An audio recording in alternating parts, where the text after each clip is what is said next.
Is an all-electric Wrangler an example of Jeep evolving with the times, or another sacrilegious nail in internal combustion's coffin? Hello and welcome back to Shifting Lanes. My name's Chad, and today we're talking about another iconic vehicle getting the all-electric treatment.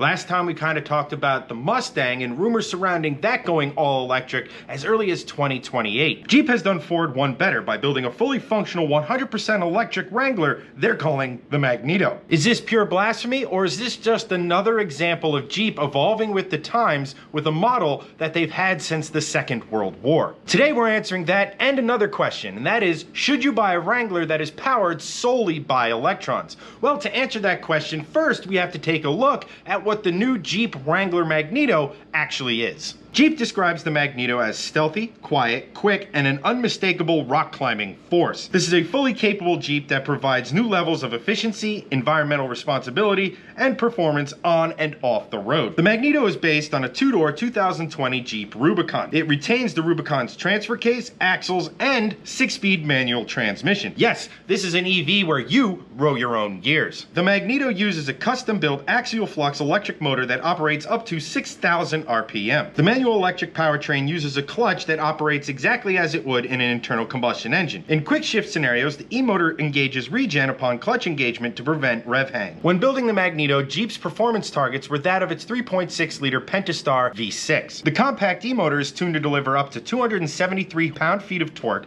and 285 horsepower. Jeep went to great lengths during testing to help the Magneto's powertrain emulate the driving experience of the V6. During normal driving, the differences between the V6 and the manual electric powertrain is negligible, except for the obvious near-silent operation of the electric motor. The electric motor is powered by 4 battery packs with a combined power of 70 kilowatt-hour, running an 800-volt system. The lithium-ion batteries are distributed around the Wrangler to balance weight on all 4 wheels. This is pretty critical for off-roading situations, by the way. One pack replaces the Wrangler's midship fuel tank, another is mounted opposite the fuel tank location. The third sits atop the e-motor under the hood, and the 4th pack mounts to the space normally occupied by the rear storage compartment or the space typically occupied by the exhaust and muffler. All of the important inverters, control modules, etc. reside inside waterproof enclosures to maintain the Wrangler's 30-inch water traversing capability. Unique mounts secure the battery packs for harsh driving, and custom skid plates protect the packs from potential strikes to the undercarriage while traversing harsh terrain. In addition, the Magneto has 2 12-volt batteries. One powers existing systems such as the radio and lighting. The second 12-volt battery serves as an auxiliary power unit, and it powers things such as the winch. A DC to DC converter charges both 12-volt batteries, allowing long-term operation of accessories to power a campsite or an unexpectedly long winch operation. The exterior of the Magneto features a bright white color with surf blue accents, along with a heavy-duty performance hood with center scoop and custom decal, redesigned rear gate, and a dramatic full-width forward lighting. Custom royal blue and black leather seats with sapphire-colored inserts and straps, surf blue chuck bed liner, and Mopar slush mats give the Magneto's interior design what Jeep is calling an electrified appearance.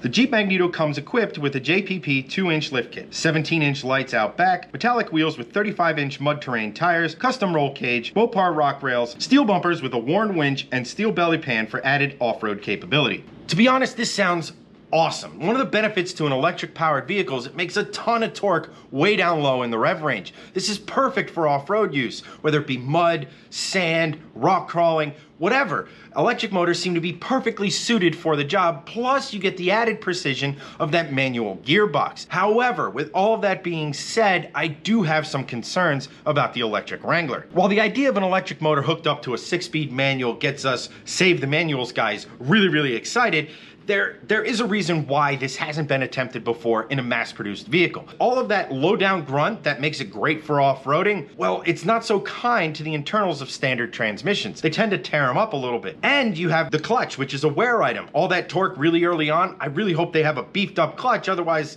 it might not work so well. However, working in the Wrangler's favor, especially the Magneto's favor, you don't have to slip the clutch in certain situations to get the exact traction you need or the exact power you need to get optimal traction when you're off-roading. Because electric motors, well, you don't have to worry about stalling them. So you either have the power or you don't have the power. You don't have to worry about both feet kind of doing the dance to get you the exact amount of power to the wheels you want. You basically only have to worry about feathering your right foot, and take it from someone who's done some off-roading, that's a huge benefit to have, even if I think the clutch is probably going to be the weak point of this vehicle. This all brings me back to our original question, and that is, number one, is an all-electric Jeep Wrangler sacrilegious? Should the Wrangler die when internal combustion dies? Short answer to that is no. The Jeep has been around since World War II, and they've continued to evolve with the times. And frankly, unlike my Mustang, which basically is built around a V8 engine and that howl and that scream, and it gives the V8 to the masses, I can only really think of one iconic Wrangler engine, and that was the 4-liter straight six,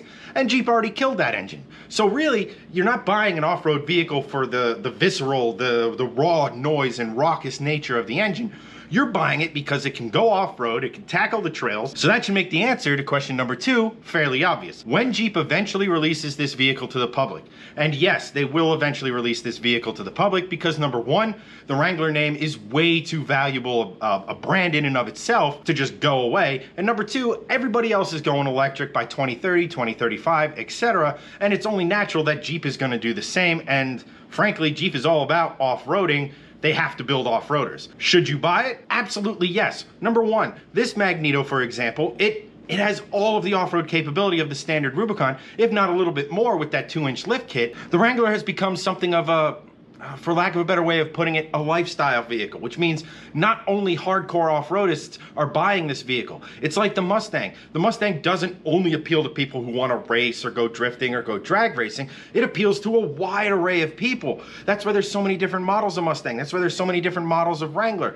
The Wrangler appeals because it is a different type of vehicle. It is not just a vehicle designed to go point A to point B in the most efficient way possible. It has capability, and people kind of gravitate to that. They gravitate to that open air experience that really only a Jeep, and I guess now the Bronco, can provide. It's only natural that Jeep makes an electric version because these people, they're only really going to see pavement. It's 100% makes sense for Jeep. It 100% makes sense for off-roaders. Really, what's there not to like about this vehicle? But I want to hear from you. Is an all-electric Jeep Wrangler something you would sign up for? Let me know why or why not. Personally, I would absolutely go for it. I see it as a win-win-win. It's great off-road, it's great on-road, it doesn't lose any of its iconic looks, it continues the open-air experience. It's basically what a Wrangler should be, just in 20 years. It's a fantastic idea. I love it. I'm looking forward to seeing what Jeep does with it in Moab when they're testing it this spring. It should be an awesome vehicle. I can't wait. And that's pretty much it. If you liked the video, give us a thumbs up. If you found the video informative and want to find your way back,